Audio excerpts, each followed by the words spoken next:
novamente, muito obrigada por mais esse call, segundo call do ano. A gente estava brincando aqui, né, antes do início deste call, a gente sempre tem notícias. Eu escrevi um artigo ano passado que eu publiquei esse início de ano, dizendo, ele começa dessa forma, né, de que a gente sempre espera, como que você vai ver as cartas dos gestores, vai ter alguém falando, não, esse ano vai estar tudo calmo, tranquilo e sedutor. A gente não sabe o que é isso no mercado financeiro, né? Então, para quem vive de acompanhar o dia a dia do mercado, que envolve questões socioeconômicas e políticas, a gente está sempre vivendo sob forte emoção. E a Chica vai falar um pouco desse cenário aí, de coisas de que nós já temos informações, de indicadores antecedentes, e vamos falar um pouquinho da nossa visão para o próximo período. E aí eu passo a palavra para você, Francisca. Bom dia, vamos fazer a apresentação do cenário econômico aqui com a base de fevereiro. Como a gente estava falando antes, né, desde 4 dias atrás, quando a apresentação ficou pronta, já temos várias novas informações, mas acho que a base estrutural não mudou, né? Então a gente continua aqui com os mesmos fundamentos para a nossa parte de expectativa por classe de ativo, que é o mais importante no final. Então, falando do mundo que a gente tem de fato, um efeito da pandemia, né? Agora a gente acompanha 2 indicadores, então a evolução da doença e a evolução da vacinação, mas também tem informações relevantes de atividade, né? A gente faz um destaque para a China, que caminha na contramão aí dos outros países, e aí retomando os pacotes aí de estímulo com o Biden, destravando os pacotes na Europa, a gente volta a falar de inflação no mundo também. E aqui a gente tem a evolução do cenário da pandemia e todas as questões políticas envolvendo fiscal / atividade, com algumas tendências aí relevantes, informações importantes ao longo dos últimos dias. Então vamos começar falando de vacinação, né? Cada um de nós aqui vivendo isso no seu dia a dia, na sua família, mas o ritmo no mundo ele está bem acentuado, né? São cerca de 5 milhões de doses por dia, mais ou menos. A gente já tem mais de 120 milhões de doses administradas. Então, esses números são bonitos, mas a gente precisa acelerar. Para vocês terem uma ideia, se a gente seguisse nesse ritmo, a gente demoraria aí cerca de 7 anos para conseguir imunizar toda a população. Mas tem muita coisa acontecendo, né? Principalmente na Europa, a gente teve um atraso bem relevante das negociações da AstraZeneca com a União Europeia. Então, a AstraZeneca atrasou por falta de insumo, né? Uma boa parte das vacinações, foram cerca de 50 milhões de doses, né? Já eram para ter sido administradas e não foram. E isso envolvia uma série de covenants no contrato, e aí teve uma negociação pesada que demorou para se resolver e destravou aí na semana passada. A gente tem a vacina da Johnson & Johnson também, que demorou para ficar pronta. Na verdade, ela ainda está no estágio bem mais atrasada que as outras, ela ainda não está autorizada nem para aquele uso preliminar. Mas agora, finalmente, parece que conseguiram estabilizar aí o vírus, que é a principal dificuldade, e deve liberar mais aí nas próximas semanas, isso não é para o curtíssimo prazo, mas também mais de 80 milhões de doses para o mundo, sendo que 50 milhões dessas só para os Estados Unidos. Então, a gente tem a campanha de vacinação e tem um ritmo acelerado aí de produção de novas vacinas. Aqui em São Paulo, a gente teve também um consórcio de empresários aprovando 140 milhões para investir numa fábrica. Então, o grande problema hoje está em insumos, uma boa parte dos insumos vem da Índia e da China, né? Então, ainda o mundo fica dependendo, apesar das farmacêuticas europeias e americanas, né, serem fortes e estarem aí dominando a vacinação, principalmente Pfizer, AstraZeneca, / Oxford, né? A gente tem toda uma cadeia de produção que é o que de fato vai fazer com que isso ande mais rápido ou mais devagar, e aí tem toda uma pressão política envolvida em relação a isso também. É curioso que chama atenção, né? Apesar dessa questão, quando a gente observa nesse sentido de vacinação Ocidente versus Oriente, o Ocidente está bem mais avançado, e também chama atenção os dados do Brasil, a gente vai falar isso um pouquinho mais para frente, e do Chile. O Chile vem acelerando muito fortemente também, já tem mais de 5% da população vacinada. Quando a gente olha em termos de pandemia em si, né, na verdade, o número aqui de casos por milhões de habitantes, a gente vê que já tem uma descompressão, né? Então, em alguns lugares, a gente descomprime, depois volta a acelerar, muito pelo comportamento da população barra lockdown, né, barra as restrições de quarentena, mas também um pouco pela vacinação. Não tem um número preciso para falar os países que estão mais avançados em termos de vacinação, já de fato performaram melhor por isso, né? Principalmente porque o Reino Unido, que tinha melhorado bem, voltou a pressionar de novo, ele tem um comportamento errático, né? Ele teve uma super melhora, aí todo mundo falou, vacinação, e depois estabilizou e agora voltou até a ter uma pressão. Mas os países da Europa todos já mostram uma descompressão, né? Muito mais atribuído ainda ao comportamento, nas questões de quarentena, mas também já dá para afirmar que a gente tem uma pressão em relação à vacinação. O país que lidera esse movimento é o Israel, né? Ele já tem aí mais do que 20% da sua população, esses dados são final de janeiro, esse número já está acelerando bastante, ele já tem mais de 20% da população vacinada. Os Estados Unidos, né, logo atrás, junto com os Emirados Árabes, depois são os países que eu não coloquei aqui, porque eles têm menos de 1 milhão de habitantes, mas Seychelles, né, a ilha de Seychelles, que fica lá perto das Maldivas, lidera, por exemplo, isso, né? Então, na verdade, Seychelles é na África, está liderando já com quase 50% da população vacinada, para vocês terem uma ideia, porque tiveram a sorte de fazer o pacote aí com a AstraZeneca e conseguiram imunizar uma parcela grande da sua população.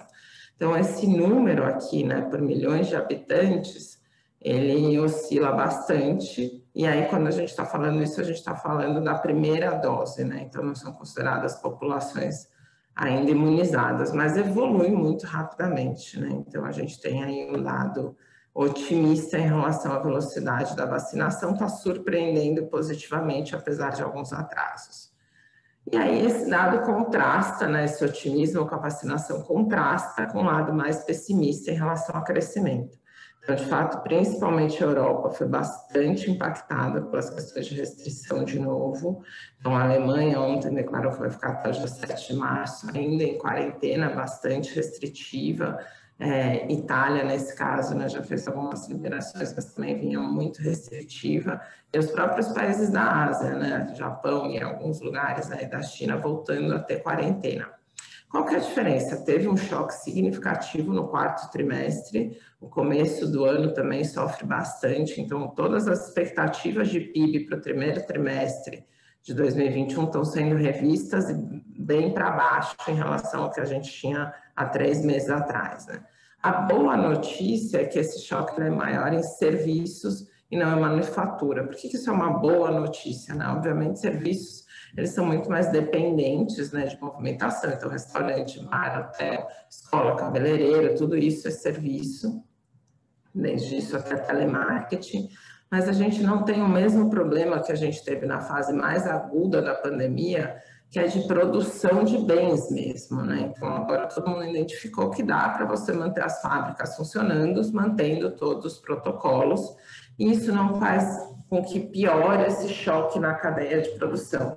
Então, uma parte das questões relacionadas à inflação, que estão sendo, né, o foco tanto aqui quanto internacionalmente, está relacionada ao atacado, né? Então, aqui a gente vê o IGPM fechou o ano em 25%, né? Que é o índice do atacado, do reajuste dos aluguéis, é onde impacta a nossa vida aí, para quem, né, tem isso de alguma maneira, passa aí pelo seu dia a dia. Mas por quê? Porque quando você interrompe as produções, né, você não tem insumo. Eu dei exemplo aqui, acho que no mês passado, mas é um exemplo bem emblemático. Eu fui comprar uma roupa de borracha para fazer, né, esportes aquáticos, e a roupa de borracha duplicou de preço. Não é uma coisa barata, né? Já é um negócio caro, aí, mais de R$1.000, e tinha simplesmente passado para mais de R$2.000. E aí, conversando com a pessoa, não, é porque não consigo mais ter o meu neoprene que eu importava e vinha do Japão, que é o grande preço, está chegando aqui com 3 vezes o preço anterior, tanto pela questão cambial, mas muito porque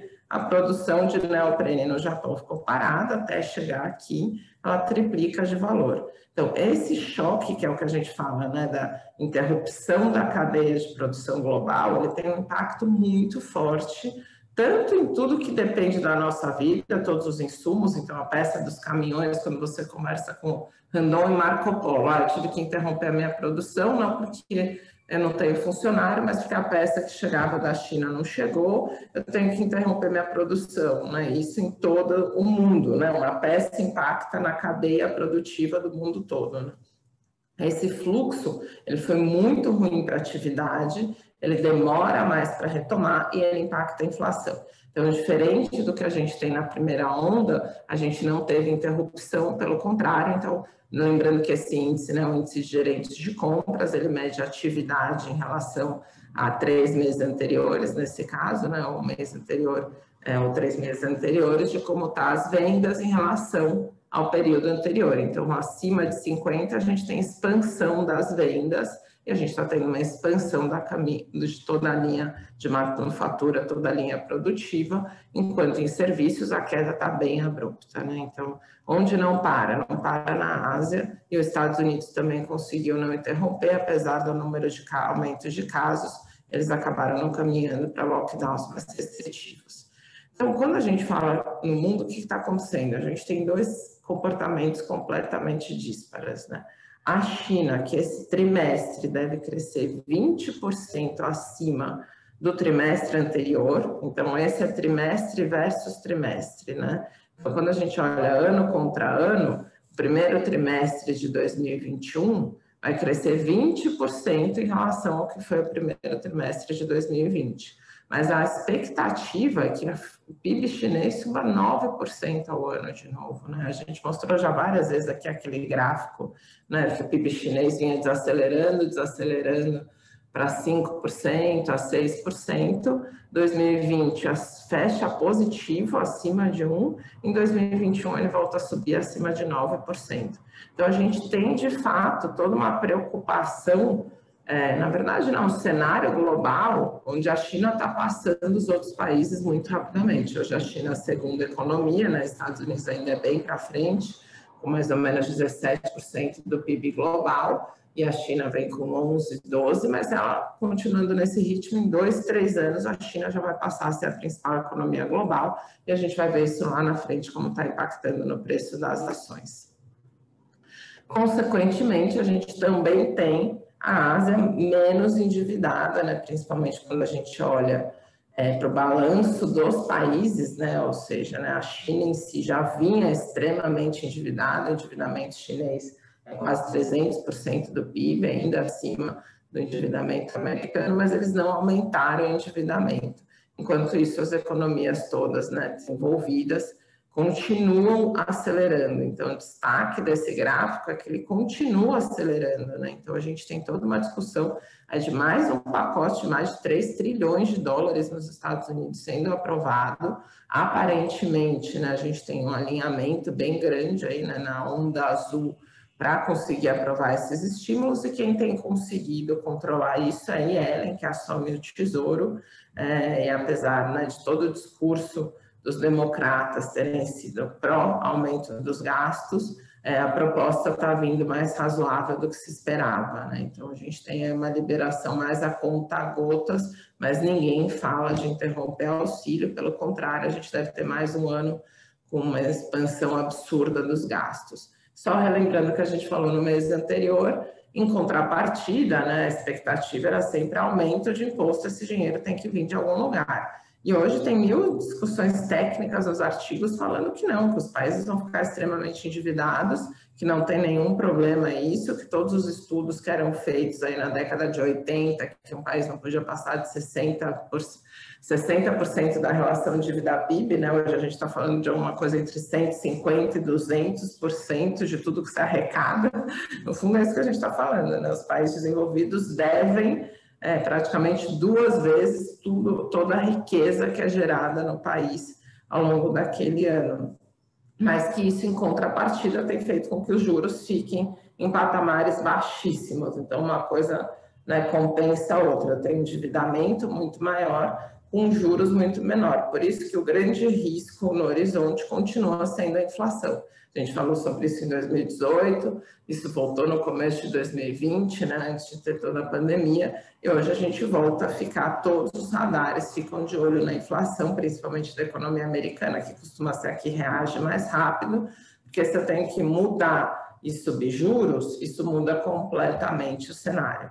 Então, o que a gente tem de discurso é uma parte do mercado, falando da Fed, né, que é o Banco Central ali, americano, né, mas que é também o cupom, né, o nosso juros ele é definido pela reunião do cupom, do Comitê de Política Monetária. Lá o próprio Fed é um comitê com vários indicados, aí os diretores dos bancos estaduais, né, então uns votam, tem todo um comitê, mas que tem seguido na linha de não, mesmo que venha um pouco de inflação, eu não vou subir juros. Isso acalmou muito a economia americana, né, porque a gente tira essa pressão de que eu posso subir muito juros, então eu não vou poder gastar mais ou eu vou estar muito endividado. Isso acalmou o mercado, a gente vai ver que a volatilidade está nas mínimas. Por outro lado, a economia europeia é o oposto, né? São vários países, tem que passar pela Comissão Europeia, então cada país vota a sua visão em relação aos pacotes de estímulo, depois isso vai para a Comissão europeia, né, que discute toda a parte da zona do euro, e aí sim você começa a implementar isso através do Banco Central Europeu, né, o ECB. Então a gente tem, hoje finalmente começou a destravar aí a agenda de pacote de recompras, que é o quantitative easing, e a gente deve voltar a acelerar um pouco mais na economia europeia. E aí o que foi acordado também recentemente, ainda não tem aprovação final, está na mão da Ursula, que é a presidente da Comissão Europeia, é um pacote aí sim mais na linha do pacote americano e no Brasil, né, na linha do auxílio emergencial, focando praticamente em Itália e Portugal. Itália e Espanha, né, que são os países mais atingidos pela pandemia. Agora, Itália e Espanha vão ficar num nível de endividamento completamente absurdo, né, muito pior do que a situação brasileira, por exemplo. Dito isso, a gente falou já dos riscos, né? Por que se voltou a falar agora dos riscos? Porque com o avanço da vacinação e principalmente com o avanço da China, a gente tem a pressão muito forte no preço das commodities. Então, a gente tem o índice de commodities, especialmente o petróleo, né? Que nos últimos 2, 3 dias deu uma acalmada, voltou a acelerar muito fortemente, mas a gente vê todos os preços, né? Desde as commodities metálicas, então a gente teve lá o problema com as ações da GameStop, né, e dos minoritários pressionando através do Reddit o preço das ações. A gente teve isso com a prata também, porque a prata tinha ficado para trás, mas a gente tem ouro, a gente tem o aço, a gente tem o ferro, a gente tem o cobre, todos os ativos de commodities voltando a subir muito rapidamente. Eles já vinham subindo muito rapidamente de preço, mas na última mês eles pressionaram bastante. Consequentemente, eu já observo uma abertura na taxa dos títulos longos americanos. Então, essa é a Treasury de 10 anos, que chegou aqui, né, no auge da pandemia a ser 1,2, também era uma coisa absurda, todo mundo falava sobre isso, né, os juros longos na casa de 1, você nunca teve isso, mas claramente dá para ver que o juros americano está sendo pressionado. A gente tem já um aumento na taxa do título lá na frente. Ninguém fala de subida de juros no curto prazo, mas no longo prazo tem. E, de novo, esse é o risco que a gente tem que monitorar, porque os países estão todos muito endividados. Fechando o mundo, falando um pouco de Brasil, aqui eu já falei, mas eu quero só reforçar a velocidade de vacinação do Brasil, né? Aqui eu tirei os países que estão mais à frente. Então, eu tirei Estados Unidos, Israel e UK, né, e a Inglaterra, porque senão distorce esse gráfico, porque eles começaram bem antes e estão bem mais avançados. Mas a gente vê que o Brasil ele acelera bastante, né? Então, a gente tem conseguido acelerar e a gente tem um diferencial em relação a uma série de países, que é toda a questão do Butantan, né? A gente tem uma capacidade instalada já em produção, né? Falta ainda uma parte de aprovação para que a gente possa produzir os insumos aqui, os insumos também aqui, não só a vacina, mas a gente já tem uma capacidade de produzir a vacina localmente, né? Diferente do que foi feito o acordo na maior parte dos países, o nosso na Coronavac já envolve que a gente já tem importação de tecnologia e, consequentemente, a gente tem capacidade produtiva localmente. Além disso, o nosso SUS é muito organizado, né? Apesar da nossa saúde. Eu tive um caso essas últimas semanas ainda ser bem, né, catastrófica para você marcar um exame, né, praticamente impossível. O SUS para vacinação, em termos de sistema único de saúde, né, logística no Brasil, ela é extremamente avançada. Então, a expectativa é que a gente consiga manter o ritmo aqui dos países desenvolvidos e evoluir na vacinação, apesar de ter começado bem atrasado nesse jogo. Então, nosso ritmo aqui de vacinação por habitante, ele está praticamente em linha aqui com a Europa, isso já após destravar a negociação com a AstraZeneca, né? Então, aqui tem a Índia como exemplo, mas tirando um caso ou outro, como é o caso do Chile, a maior parte dos países emergentes está ficando para trás. Falando em número de novos casos, obviamente, esses dados são muito erráticos, mas fica claro que o pior momento da segunda onda, né, parece já ter ficado para trás. Esses últimos dias a gente voltou a acelerar. Então, de novo, aqui está muito ligado a muito mais até o comportamento da população do que tem se conseguido fazer de lockdown, principalmente nas regiões mais atingidas, né? Então, Amazonas, Manaus, que era uma região muito crítica, já começou a ceder um pouquinho na margem, e a gente tem ainda no Sudeste, principalmente São Paulo, sofrendo bastante. A boa notícia, né, e aí conversando com um amigo meu infectologista, ele é do Einstein, mas também está ligado, aí, principalmente os hospitais municipais, a gente não tem pressão de leitos nos hospitais municipais, né? Então, os 2 hospitais de campanha que foram desativados, né, seguem desativados e poderiam ser montados a qualquer momento. Isso não se discute porque a gente não está com pressão de leitos na rede pública. Curiosamente, a rede privada segue bem mais impactada e pressionada do que a rede pública no momento em São Paulo e, em geral, no Sudeste, né? Então, essa segunda onda também tem atingido a população mais classe média e alta de uma forma diferente do que a classe média baixa. Falando de governo, né, a gente tem a questão ambiente político. Então, fechando a questão de pandemia, várias coisas estão acontecendo no ambiente político. Primeiro, a gente teve ainda a eleição do Arthur Lira, tirando o time do Rodrigo Maia do páreo. No Senado, o Rodrigo Pacheco, ambos mais alinhados com o governo, né? Especialmente o Arthur Lira, e fechou um grupo pró-governo.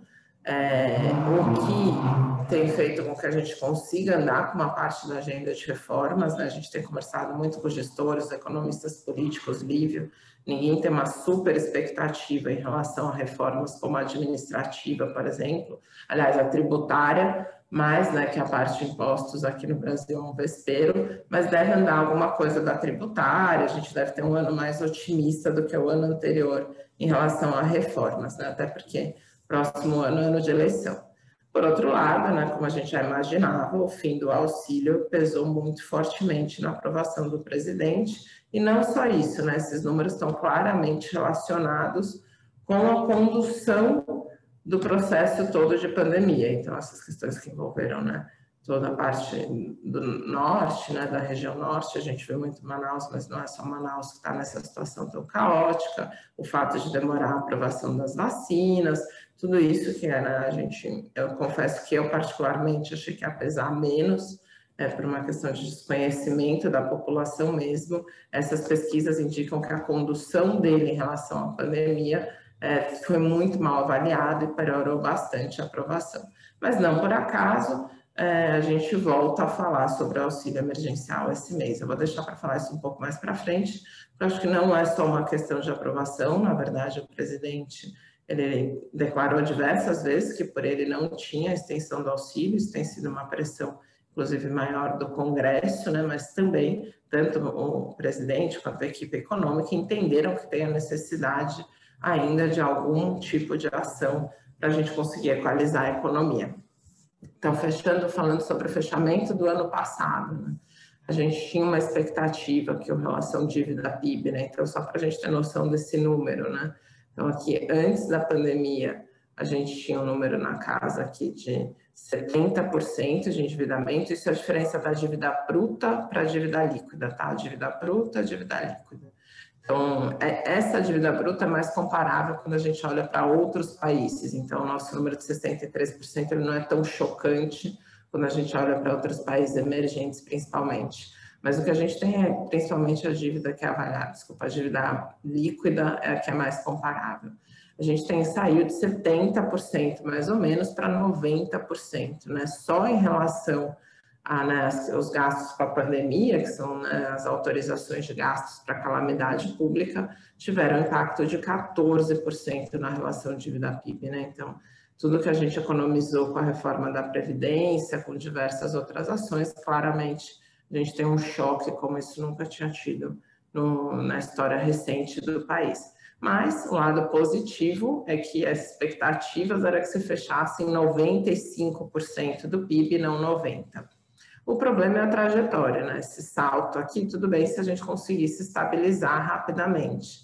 Mas aqui esses dados nem falam sobre essa expansão de auxílio que a gente tem conversado nas últimas semanas, e ainda assim a gente não tem nenhuma previsão de redução de gastos, né? Isso que acontece com o nosso país. Então, a nossa dívida vai continuar subindo, e diferente do que a gente viu aqui em alguns momentos, ela não estabiliza nesse horizonte. O Brasil, né, ele tem esse comportamento interessante, ele teve muito mais gasto do que a maior parte dos outros emergentes, né? Então, desculpa, o gasto é o azulzinho, a gente gastou como um país desenvolvido, mas também, apesar de tudo, o nosso PIB caiu menos do que o dos países emergentes. Então, caiu menos, inclusive, do que países como França e Itália, né? Isso em percentual do PIB propriamente dito. Em outros emergentes, então, né, como Índia, México, assim, a situação foi bem pior. Então, essa discussão do auxílio, na verdade, ela é muito sensível, né? Porque a gente já entrou na pandemia com um gargalo muito preocupante, que era o gargalo do desemprego. A gente, na verdade, tinha conseguido quase nada reverter o desemprego desde o pior momento da crise, né, de 2015 e 2016, que estava aqui na casa dos 14%, a gente entrou esse ano ainda em 12%, né, 11%.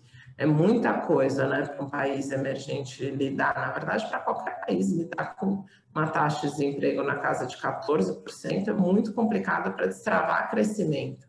Então, diferente dos outros países do mundo, a gente entrou nessa crise com um ritmo de crescimento muito ruim e saindo da nossa pior crise pessoal. Então, a gente teve, de fato, geração líquida de emprego esse ano, apesar de tudo, né, assim, a gente teve queda na taxa de emprego no primeiro semestre, mas no segundo semestre a gente acelerou. No total foram criadas 143 mil vagas ao longo desse ano. Mas isso é claramente oriundo do aumento dos gastos vindo do auxílio emergencial. Então, quando a gente olha a massa salarial ampliada, né, então, quanto que é o salário, né, renda, incluindo a renda do governo, versus emprego, a gente teve um salto positivo no momento em que o auxílio emergencial foi na casa de 600%. Quando eu começo a reduzir isso, eu tenho um choque previsto para esse primeiro semestre de 20% na renda. Então, para nós brasileiros sem auxílio emergencial, aqui vai ser o pior momento de longe para a economia, né? E o que a gente vinha conversando aqui, né, e falando muito isso com o mercado financeiro na nossa discussão do livro ok, o mercado soltou fogos quando interrompeu o auxílio emergencial, mas ninguém está revertendo o preço de ativo de risco por causa desse gargalo, tem alguma coisa de errado. Se a gente fala de interromper os gastos dos Estados Unidos, os pacotes de estímulo dos Estados Unidos ou da Europa, o mundo inteiro vai desabar junto. Por que aqui a nossa bolsa continua subindo, os ativos de risco continuam bem, se a gente está falando de um choque tão grande, né, da massa? E aí, desculpem a propaganda, mas é a diferença do nível de discussão que a gente chega quando a gente tem o nível, né? Esses dados todos são do nível, né? Nível barra FGV, né? A gente chega num nível de profundidade que a FGV consegue abrir os dados que, de fato, o mercado financeiro não tinha. E agora que se deu conta, né? Agora que falou, opa, como é que a gente vai fazer com esse tamanho de rombo que a gente tem nas contas públicas? Então, a pressão pela volta do auxílio emergencial, ela surge, na verdade, de vários grupos organizados. Então, ela tem duas forças motrizes. Eu achei que eu ia sair com mais 5% de endividamento no final do ano passado, que eu consegui economizar. A gente falou sobre isso do cenário do mês anterior, né? A gente teve menos 30, 40 bi de gastos, porque não conseguiram gastar, propriamente dito. Então, no fundo, eu tenho dinheiro, só que, na verdade, eu não tenho. Aí eu achei que eu ia me endividar em 20% da minha renda, só me endividei em 15%, então eu posso gastar mais 5%. Não tenho, mas, de fato, em relação ao que tinha sido previsto, o ano passado foi melhor do que se esperava. Então, tem toda uma discussão em relação ao TCU e tem já essa brecha que eu posso pegar esses 30 bilhões que eu não gastei para financiar o auxílio emergencial. Então, provavelmente agora no Carnaval a gente vai ter essa discussão, que é ruim porque os mercados vão estar fechados, né? E a gente pode aí acabar aprovando uma coisa pior ainda. Mas aparentemente a gente deve sair com 250 em 4 parcelas. O Congresso começou falando de 600, aí isso já caiu para 300, a proposta do Guedes é 200 em 3 parcelas, e parece que tem um alinhamento aí em volta de 250 por 4 dias, 4 meses. Não sabemos, tudo pode mudar durante o Carnaval, mas essa é a perspectiva. Então, aqui a opinião, né, um pouco pessoal, mas um pouco das nossas discussões todas, de fato, a gente continua nessa situação. Se ficar, o bicho pega, se correr, o bicho come. No primeiro momento, o mercado está reagindo muito mal à parte do auxílio, até para pressionar o fiscal mesmo, né? A gente vê principalmente os grandes bancos, eu falo isso com vocês por causa dos nossos mandatos compostos, né? A gente observa muito claramente uma visão diferente, né, das assets ligadas aos grandes bancos e dos independentes. A gente vê que tem uma pressão clara aqui, né? Não vamos comprar título, vamos pressionar taxas se você não fizer a sua lição do fiscal, o que é excelente, tem que pressionar mesmo o Congresso. Mas para o médio prazo, principalmente quando a gente olha para a Bolsa, o auxílio emergencial e reduzindo aos poucos para a gente ter tempo para as empresas se recuperarem e ter tempo para o emprego recuperar, é positivo, né? Então, acho que esse lugar no meio do caminho é o melhor cenário mesmo. Então, é isso. Quando a gente olha as atividades, tá tudo bem, né? Eu não preciso, mas quando a gente olha esse gráfico, bom, precisei até agora porque eu estava com o remédio na veia. A hora que eu tirar, eu vou precisar. A gente precisa ter mais tração nisso, e os dados de dezembro e de janeiro já estão muito ruins, né? Então, o varejo caiu em dezembro, que é um mês que isso nunca costuma acontecer, para vocês terem uma ideia, que foi quando a gente já começou a redução dos estímulos. E lá, do outro lado preocupante, é que está todo mundo muito endividado. Tanto as empresas, né, todas as micro e pequenas empresas pegaram um monte de empréstimo, estão tendo que pagar agora, quanto as pessoas que logo que acabou a parcela de 600, voltaram a pegar empréstimos aí num ritmo bem acelerado. Então, tudo isso só para encerrar o cenário macro, junta com essa discussão super importante que está acontecendo em relação à independência do Banco Central, né? Então, tem uma primeira notícia que é super positiva, né, que o Banco Central agora ele passa a ser independente do governo, ele tem mandato de 4 anos descasado, que é como os Estados Unidos, né? Então, 2 primeiros anos do mandato do Banco Central, dos diretores do Banco Central, presidente, né, ficam com o governo e os outros 2 com o outro. Então, tem toda uma agenda econômica independente do político, que é para justamente, né, você não sofrer pressão e blindar essa equipe, né? Isso é super positivo. Mas junto com isso tem uma discussão, que também abrindo aqui a cozinha, né? Tem prós e contras, a gente sabe que é muito mais profundo do que isso, mas que o nosso Banco Central, né, ele é medido pela meta de inflação. Então, o objetivo do Banco Central / equipe econômica, né, que é o Copom, o Comitê de Política Monetária, é manter a inflação dentro da banda. Então, tem que focar o centro da meta e ela não pode sair ali daquela banda. É uma regra muito clara e é isso que comanda toda a política econômica. Agora, junto com essa discussão da independência, vem, além disso, vocês vão ter que não só controlar a inflação, como emprego, que é como funciona o Banco Central americano também. Eles têm 2 agendas. Eu tenho que controlar a meta, mas eu tenho que segurar emprego. Então, é arriscado, né? O livro foi muito preciso, né? Como é que você vai fazer isso? E aí o Banco Central vai falar assim, tudo bem, eu não olhei para a inflação, mas eu olhei para o emprego, melhorei um pouco o emprego, a inflação está lá nas máximas. Eu não olhei para o emprego, mas eu controlei a inflação. Então, a regra do jogo fica um pouco menos clara, a nossa economia ainda é uma economia muito sensível, mas, por outro lado, onde a gente teve problema ao longo dos últimos 5 anos, né, é emprego, não é na inflação. A inflação segue controlada ao longo dos últimos 4 anos a 5, desde que o Temer fez o pacote do teto dos gastos, a gente tem conseguido, né, salve Temer, um dia vai ser feito, apesar de todos os problemas dele, um dia a justiça vai ser feita, mas no seu curto governo, né, ele conseguiu aprovar coisas aqui em termos de estadista, né, não entrando em nenhum outro mérito, mas que mudaram de fato a nossa economia, talvez num patamar tão grande quanto do plano real. Porque quanto eu mantenho o teto dos gastos, a gente tem conseguido controlar as expectativas de inflação, né, ancorar os dados de inflação e estabilizar esse lado. Por outro lado, eu não consegui evoluir com o emprego e ele continua sendo o nosso grande gargalo. Então, o que muda se eu tenho que olhar para a inflação e para o emprego ao mesmo tempo? Tudo bem, eu tenho uma pressão de inflação, sem dúvida nenhuma eu tenho, né, que é o que está acontecendo aqui quando a gente olha os preços livres, todos estão subindo.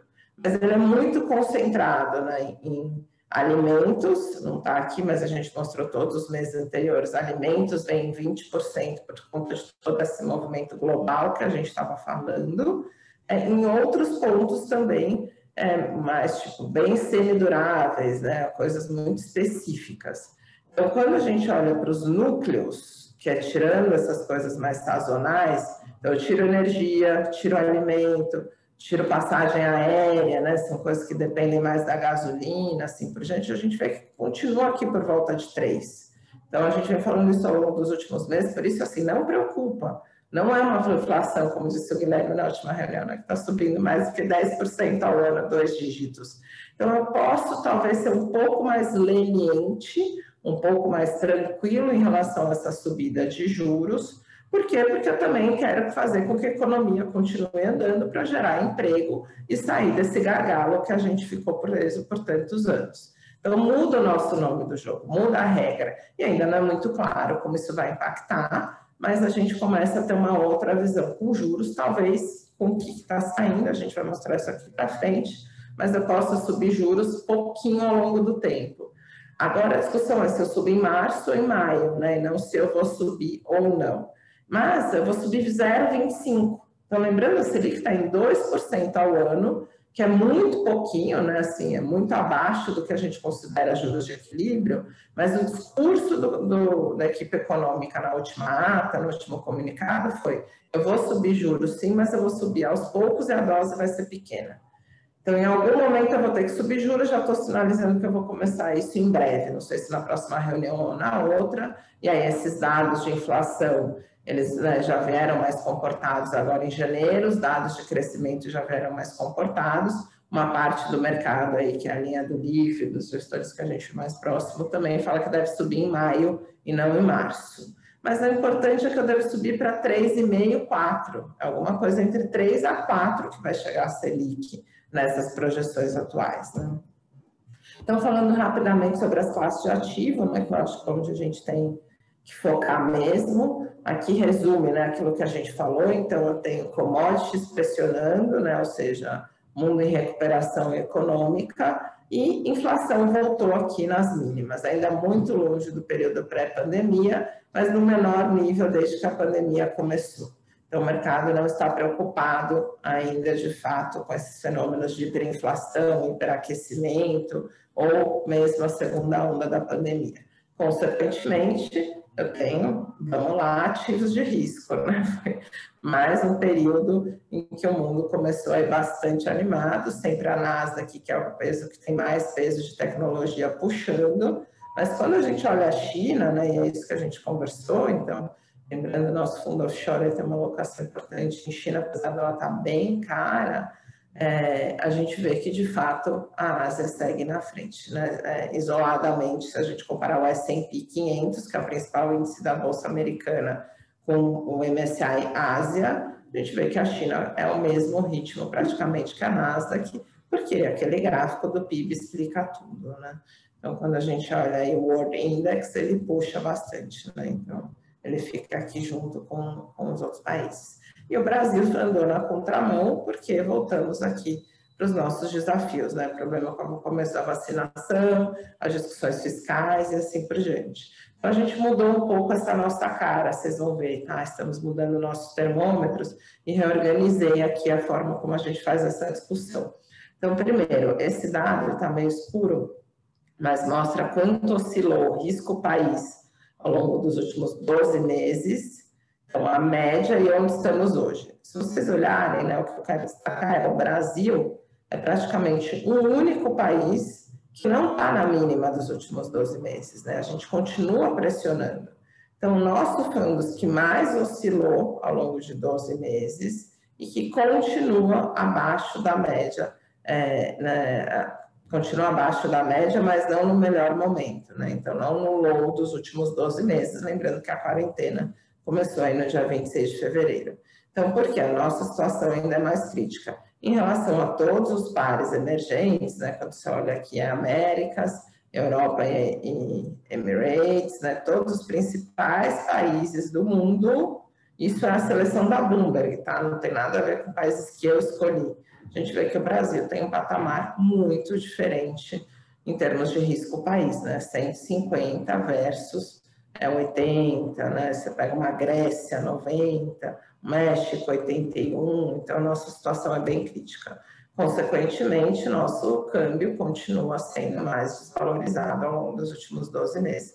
Teve uma melhorinha aqui, principalmente quando a gente começou a falar de dinheiro voltando para emergentes, todo aquele fluxo que a gente viu para a Bolsa, não trouxe esse mês também, tirei aqui, mas se vocês quiserem depois eu mando, continua forte, mas piorou o fiscal, piorou o risco país, o dólar voltou a subir, não está estabilizando em patamares mais baixos, apesar da discussão de juros. Talvez quando os juros de fato começar a subir, se equalize um pouco. Então, agora fechando na visão hedge, continua neutro, né, por toda essa sensibilidade. E aí o que a gente está falando é, em relação ao local e internacional, continuamos nas máximas para o internacional. Tá? Então a gente separa essa discussão de ativo por ativo, como eu estou com a Bolsa Internacional, como eu estou com renda fixa internacional, a gente começa a olhar a Bolsa como um todo, renda fixa como um todo, mas de uma forma geral eu estou under em Brasil, no fundo é isso, né? Eu estou no over em offshore e a gente está fazendo isso na carteira de todos vocês. Então, o hedge continuamos neutro, e aí sim começando a falar para a renda variável. Primeiro, no mundo, né?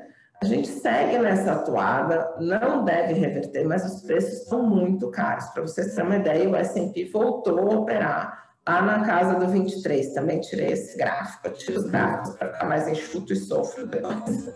Mas depois, se vocês quiserem, eu mando também a relação preço-lucro, né, o PI, que a gente acompanha sempre das bolsas americanas, ele está lá na casa de 23, está nas máximas de novo, né, extremamente pressionados, preços muito caros, mas a gente não está vendo o fluxo interromper. Então, aqui é o fluxo, né, histórico para fundos e mais ETFs, né, são os principais fundos aqui relacionados ao S&P, ao ETF, que é o IVV, a gente vê que continua na máxima de captação histórica. Então, olha isso, como foi o fluxo em relação a todos os últimos 10 anos da nossa economia, né? Aliás, da economia americana.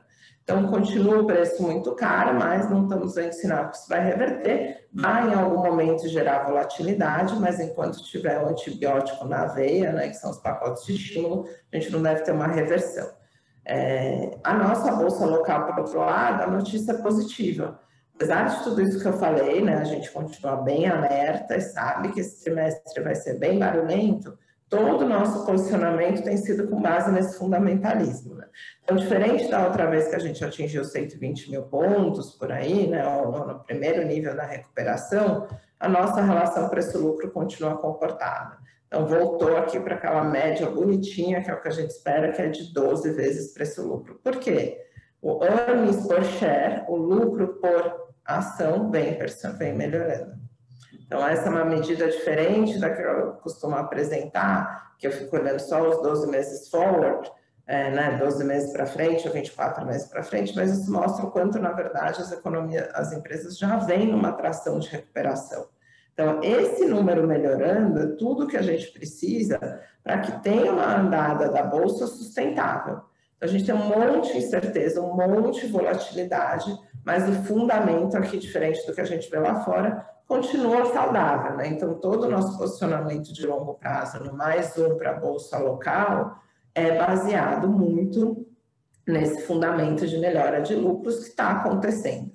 A gente tem mais um para a bolsa local, mais um para a bolsa americana, pelo que a gente falou, e segue aqui overweighted em relação ao benchmark, né, acima do ponto neutro. A bolsa europeia e as outras a gente não tem tanta atração assim. Apesar de ter a posição em China especificamente, que não aparece aqui nesse nosso gráfico. Né? Na renda fixa global, a história já é um pouco diferente, né? A gente vem conversando sobre isso com vocês, reduzindo a renda fixa internacional da carteira, porque a gente tem, por exemplo, essa é a taxa do título italiano de 10 anos versus o alemão. A gente acabou de falar que a Itália está no overall maior momento endividado, não faz ideia se vai conseguir pagar algum dia a dívida, uma situação praticamente naquela crise dos PIGs que a gente teve lá atrás, e ela só paga um basis a mais, né? 1 ponto percentual acima do que paga um título alemão de 10 anos. Né? Você quer tomar o risco da Itália ou da Alemanha? Para você tomar o risco da Itália, eu te dou 1 ponto percentual a mais ao ano. Não faz sentido, né? É só você ver a relação histórica em outros momentos de crise, não chegou nem perto do que é o patamar que está hoje. Ou seja, não tenho prêmio na renda fixa. Por que eu não tenho prêmio na renda fixa global? Isso vale para os corporativos, que é o que eu costumo trazer todo mês, né? Vale para os soberanos, que são os países mais ou menos endividados, porque eu tenho muito dinheiro, o dinheiro rende zero no curto prazo. No primeiro momento eu compro os títulos dos melhores países, no segundo eu vou comprando os outros, né? Então ontem a gente teve uma reunião com o gestor do Canvas Vector, eu falo sobre isso nas reuniões internacionais, falando sobre isso, falando onde eu consigo né, capitalizar o dinheiro, né? Fica muito difícil, e no final ele me mostrou onde ele consegue encontrar. A gente fala nas reuniões individuais, né? Mas o carrego do fundo continua super bom. E fora isso, por que na renda fixa eu vejo menos atratividade na parcela offshore do que na local? Porque o prêmio do Brasil, mesmo em relação aos emergentes, é muito alto, né? Então aqui a gente continua, né, durante toda essa crise, está muito mais atrativo você comprar um título brasileiro do que de outros países emergentes e, quiçá, dos desenvolvidos. Então, na renda fixa, a gente vem aumentando crédito high yield, tudo isso que vocês sabem da renda fixa local, né? Então, eu sigo otimista com Brasil high yield, otimista com Brasil high grade, menos, né? Prefiro high yield, mas com o internacional eu estou negativo. Então, esse é o embasamento das reduções que a gente fez nas posições offshore de renda fixa. Juro local, né? Então, quando eu olho para os juros, a gente vê uma inclinação muito grande da curva. Então, mas o governo falou que vai subir juros. O que a gente esperava? Sempre bem sincero, não só a gente, o mercado inteiro, né? Que a ponta longa ela diminua e a ponta intermediária suba. Ou no mínimo que a ponta longa fique igual, eu subo o curto prazo, tá bom, então os juros não vai ficar 2 para sempre, vai virar 4, vai virar 5, ela sobe aqui nesse comecinho, o que de fato aconteceu. Então, essas curvas aqui de cima são as mais recentes, e essas daqui são antes da mudança do discurso do Banco Central, mas ela continuou muito inclinada. Então, para ganhar 8% ao ano em 10 anos, né, o que a gente não está nem falando de 10 anos, né, está falando de 15, sei lá, a gente precisa ganhar. A Selic tem que voltar para patamares de 13%, 14% para eu ganhar isso. Então, vale a pena ainda ter o pré-fixado longo. Inflação, a gente tem uma tendência de alta, que eu prefiro pré do que a inflação, que impacta menos, tá? Então, a gente segue positivo para a Bolsa, para o juro brasileiro, nos nossos mandatos compostos, apesar de vir reduzindo um pouco esse mandato ao longo do tempo, mas a gente segue otimista aqui com a parcela pré. E, por fim, bom, se vocês reduziram renda fixa offshore, mas estão no TAL, o que vocês estão fazendo, né? A gente vem aumentando alternativos de uma forma geral. Então, a classe que a gente está mais otimista são os hedge funds neutros, né? Então, o Nordea, que inclusive vai ter uma live com eles, que vai ser super boa, aqui, né? Eles que vão fazer a live, não é propaganda, mas para entender por que aqui a gente acha que tem muita maneira de diversificar para o Brasil, é o que faz mais sentido a gente investir em termos de diversificação. Então, se vocês ouvirem eles falando, vai ser muito melhor do que eu explicando. Então, o que a gente tirou de renda fixa offshore, a gente jogou nesses fundos, então, a Nordea, o MENS, o Global Balanced Asset Risk, começamos agora o MFS, né? São grandes fundos internacionais que, de fato, eles não se expõem a nenhum desses mercados. Então, não é simplesmente que eu estou comprando a Bolsa Americana, se mudar o discurso em relação ao pacote de estímulo, vai cair tudo junto. Não, essa turma consegue gerar retorno de outras maneiras, e assim como o Canvas Vector, neste momento, ainda os preços estão muito malucos, então eles conseguem montar posições com expectativas de retornos muito melhores, né? Então é uma classe bem interessante. E além disso, a gente tem investido o quê? nos fundos imobiliários, no private equity, commodities não faz tanto sentido, né? Não tem um ativo para a gente investir, mas a gente está aumentando aqui toda a nossa parcela de alternatives, né? Só o multimercado tradicional macro, que a gente segue baixinho, mas esse gráfico não detalha também, mas a gente tem os quantitativos, né? Então, esses fundos NW3, Canvas Vector, Absolute Alpha, tudo isso entra nessas estratégias globais, inclusive com posições globais e não locais, que é onde a gente vem apostando. Acho que é isso, pessoal, que eu me lembre. Abordamos todos os principais pontos. E agradeço novamente pela participação de todos e aguardo vocês para o próximo do mês que vem, tá bom? Obrigada, bom dia a todos.